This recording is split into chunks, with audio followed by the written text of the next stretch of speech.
Hello, everyone. It is Erin Floto here, and I am here with a 10 types video. However, it's a little different. Instead of 10 types of spreads, I'm going to give you 10 ideas for using a traveler's notebook. This was suggested to me by one of the viewers in my comments. They saw my business traveler's notebook setup and they were like, oh, what other uses could you use it for? And I was like, that sounds like a video. So the first one, quite obvious. It's literally called a traveler's notebook, but we're traveling. So because this is slim, it's easy to carry around with you. This is an Archer and Olive, by the way. Link is down in the description below. Of course, I got to plug it because that's all I use is pretty much Archer and Olive products. So it's very slim, so it's easy to take with you to various places. So it's a really, really good option for when you're traveling. Maybe this is so that you can make a list of what you are doing throughout the day. You could number it, um, by hour and then block off time of what your travel plans are.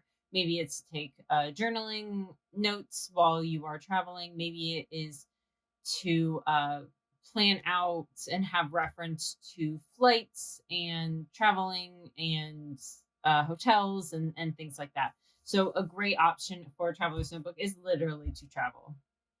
And a lot of people will put multiple traveler's notebook inserts together. This is kind of one traveler's notebook, but if you wanted to get like a Filofax type of notebook, like a cover, and then you could put multiple inserts as well. Two is at an event. Say you are going to a work conference, or you are going to Comic Con, or you are going to I don't some other sort of event, maybe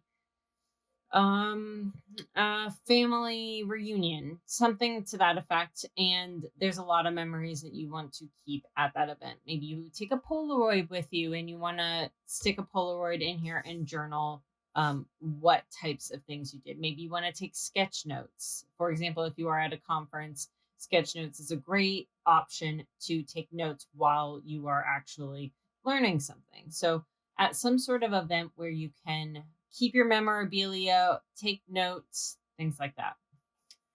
Number three is a field notebook. So I've talked about this on my channel before.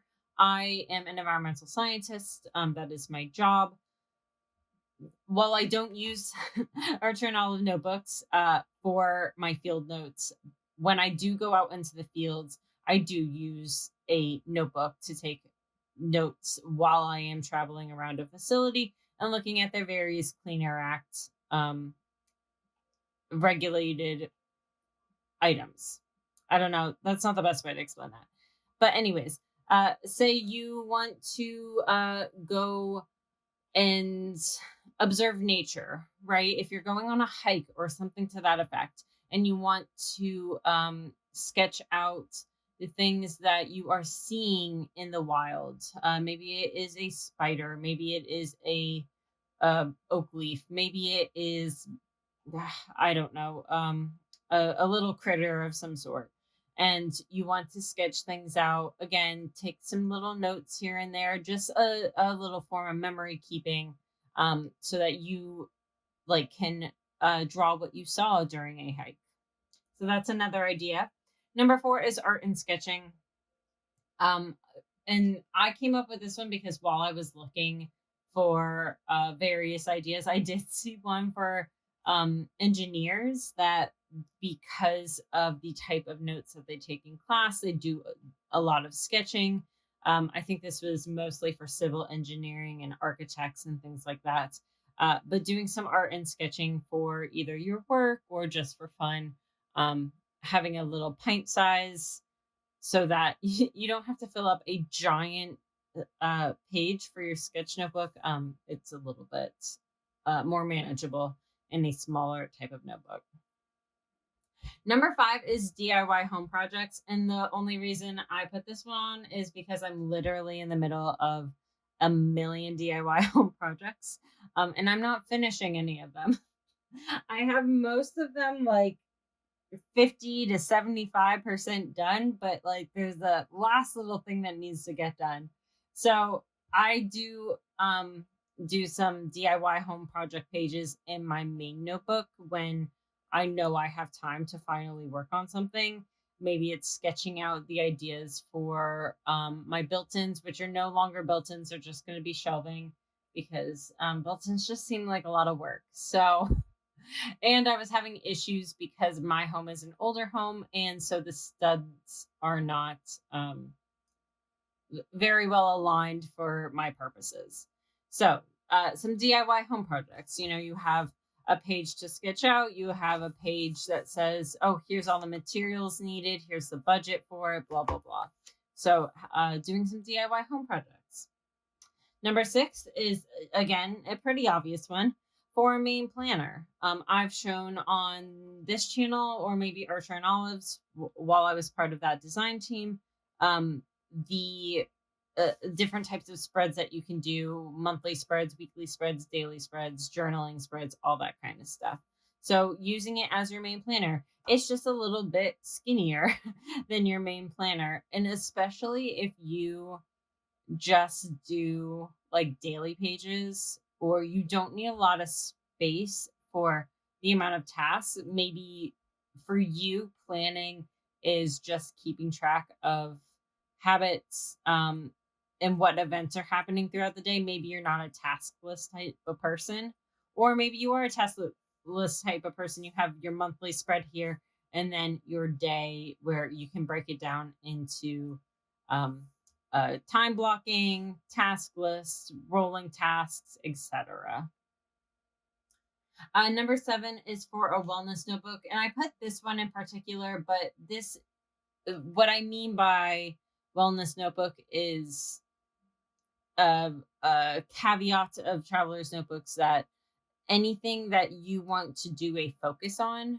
For example, mine is for my business. I strictly keep this notebook for my business related um, things. So my to-do list, what I'm doing for Patreon, my task list related to my business, my income and schedules and things like that.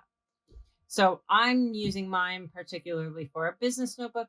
But I know a lot of people really love doing wellness notebooks. So, you know, if you're tracking your workouts, if you're tracking your run times, if you are tracking your overall water consumption, your food logs, things like that. So, having your traveler's notebook as a focus notebook where you're focusing on one type of um, facet of your life and you want to really dedicate a notebook to it. Number eight is memory keeping. So this is kind of similar to traveling or field notebooks or at an event. It's where you can put photos. You know, if you are having great times with your family and you want to do a photo a day, maybe you keep those memories in here. Again, maybe you're at an event and you want to memory keep, you know, your wristband, or if you have a VIP pass, or if you took a photo with some wonderful creator or celebrity or something like that, you know, setting it out and using, for example, the journaling types of kits that I do now, where you have, it's a little bit more scrapbook style. So, scrapbook style memory keeping is an awesome option for a traveler's notebook.